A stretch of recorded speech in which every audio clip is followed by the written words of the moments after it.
came home from placement at 18. I got in some trouble, so I got cut from state custody, and I was homeless. And I wasn't really too much worried about it. I just wanted to, play since I had been, booked as a juvenile. And I picked up some habits in my play area that kind of, I ain't gonna say held me down, but held me back. And I was on the street for 10 years. I just recently got a place, through the city. I'm still dealing with some things that, kind of keep me back out here.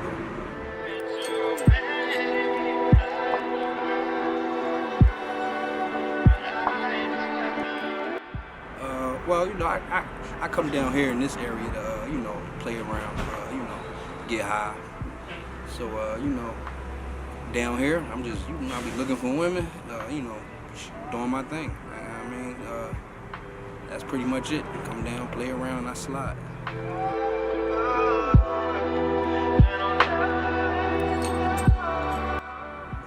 I use a lot of drugs. I smoke marijuana daily. Smoke crack cocaine, meth. I use Adderall. It's mostly uppers.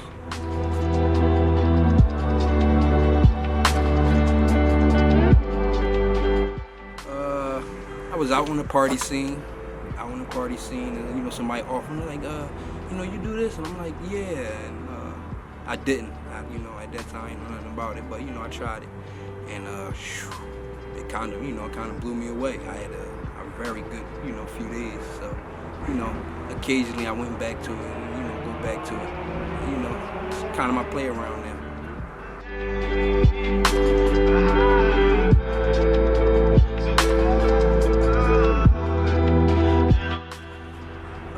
I really don't know because I haven't tried.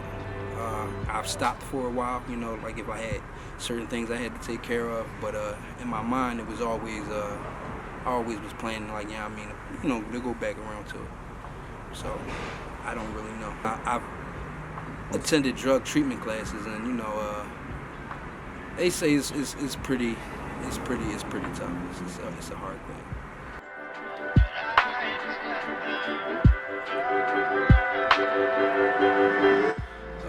Like I said, marijuana daily, and then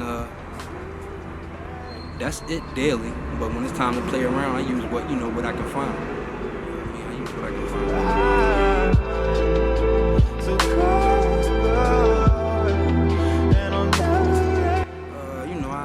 I got little hustles, sell cigarettes. Might swipe my trans pass. Just little hustles here and there.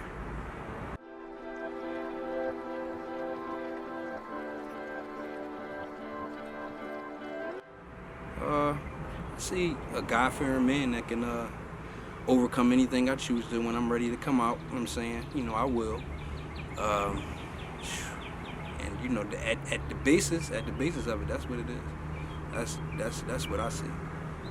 So it'll be hard when I'm talking to other people, and they be like, "No, it ain't like that," and I be like, "You just don't know my God." So. I'm sorry.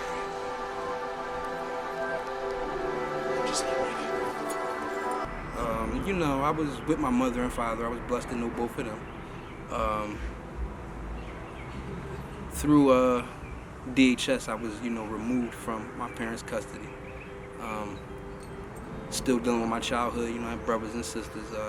We had a decent upbringing, until, DHS got involved.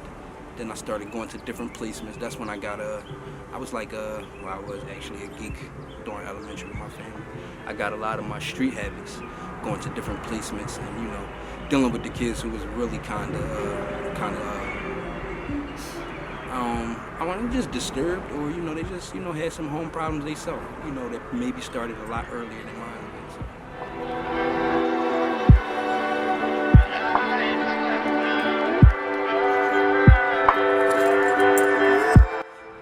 Well, it's something I've been dealing with. For me, it did. When I smoked weed, and I smoked weed for a very long time. I really didn't want to do much. I just wanted to sit around, chill, chill. Didn't really worry about making friends or associating or going out places. If I got bored, I smoked weed, and that was cool. As I got older, and I got kind of tired of sitting around, like, you know what I mean, just, sitting around. So, I kind of let the weed slide for a little bit and started dealing with other things, and my mindset was more like, well, but it wasn't that bad, So I answer the question and I say no, because, a lot of people just smoke weed. But it can, depending on your thought process and, things like that.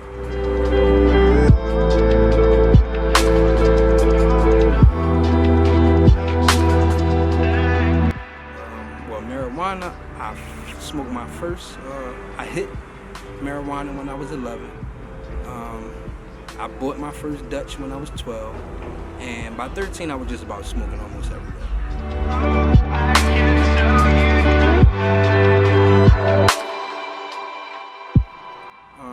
Well, I still don't classify marijuana as a drug, but a lot of people do. So I was relaxed, got rid of my anxiety, maybe depression, and can cope with my loneliness. But other drugs, my uppers, excited, I'm not shy, I'm in the mix, party scene, those drugs kind of took away my qualms about certain activities or places that I was in, like, because I was brought up in the church, so I know a lot of things is not cool for me to be doing, so I wasn't really cool with them being around a lot of situations, so I didn't make the right kind of friends. But the drugs kind of helped me get over that, like, or at least put it to the side for a little bit.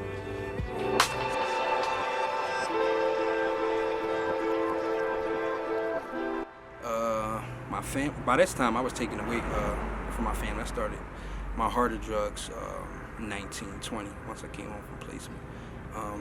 My father, when he found out I was smoking marijuana, he kind of shunned me a little bit. My mother didn't seem to care too much. I'm sorry. I'm just not ready. If anything, I would have to say marijuana, because I smoke it every day. Just to add to that, it's not very, many drawbacks in the marijuana addiction. I might, get a little antsy, actually have a lot more energy. But yeah, if some people would qualify, my constant use of other drugs as an addiction, I really don't, because, I do have periods of time, where I stop. Like, I'm out here smoking now, and I ain't smoked since last month. When I got my money, I just go get weed. So.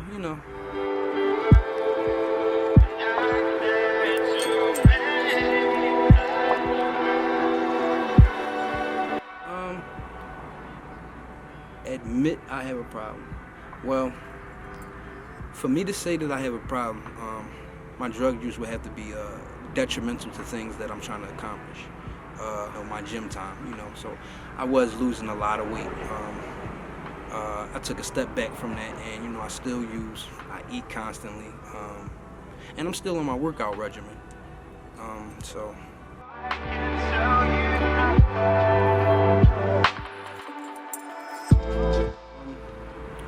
I really wouldn't mind, because my life is not is not shitty, it's not bad, and I still am accomplishing my goals. My only goal in life is really to be a witness, a witness for Yeshua, and I'm not trying to climb up the corporate ladder or get a business or anything like that. As long as I'm witnessing and I'm spreading the gospel, I feel as much, and I pretty much know that I'm a winner.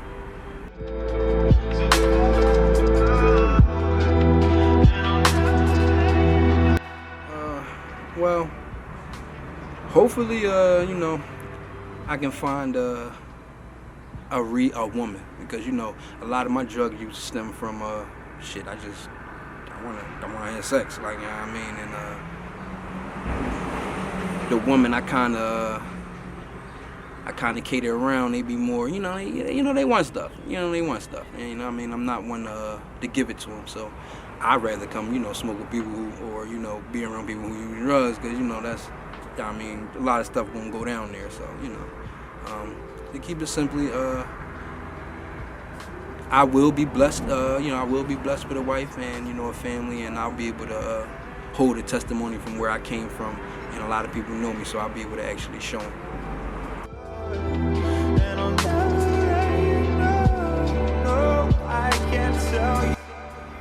Three wishes.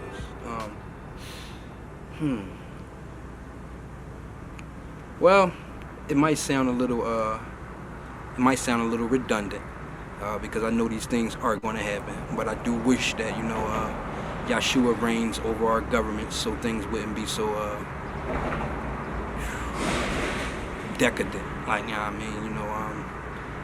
our rulers, our leaders, they set us up for a lot of stuff. So I wish that Christ comes and He reigns, so that things would be a lot better. Things would be good, actually.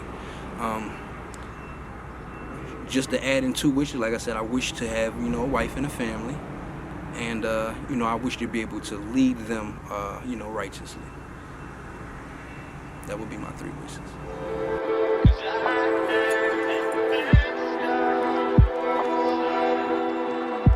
One thing that I want to say is that the Bible is completely true. I spent and still spend. I've spent 10 years, only 10 years of my life studying the Word, and actually that has helped me and given me hope. Beyond that, I want to let people know that this coronavirus thing, that's going on, is a part of a global scheme to bring in what they might call the New World Order, globalism, or whatever. And for people who might question that, I would just reference them to something called Event 201. This was done on October 18th of 2019, and by the Bill and Melinda Gates Foundation in partnership with the Johns Hopkins University. And they did a simulation on a coronavirus. It was called a global pandemic. And again, this was 6 weeks before the outbreak. So to shorten all that, we're living in the time of the end. And I know that's been said forever. It's been the end since, Jesus came the first time. But we're actually living in the era where they can technologically control everything. If you see the surveillance that's being rolled out, the control grids, and what I mean by that is, again, the surveillance, how they, the censoring, the microchip, which is going on, everywhere. A lot of people in Sweden have it. Again, one more time, to keep it short, is we're about to witness a lot of biblical prophecies, and we are witnessing a lot of biblical prophecy coming to fulfillment daily. And I would urge people to pay attention, to watch, and prepare. Jesus Christ, which Yeshua HaMashiach, which people know as Jesus Christ. He's on his way, and the world events tell it. Society, conditions tell it. The technology that they have to control and surveil the entire world is here. So I would urge people to pray, to pay attention. If you don't believe, if there's something that you don't believe, that's great. I would still urge you to listen, because faith comes by hearing, and a lot of people don't hear because they think it's foolishness, they think it's nonsense. But as I've grown older, I've learned to understand that a lot of things that I thought was foolishness, if I paid attention to it, or as I got older and dealt with those things, how we rationalize things is actually a lot of times far from the truth.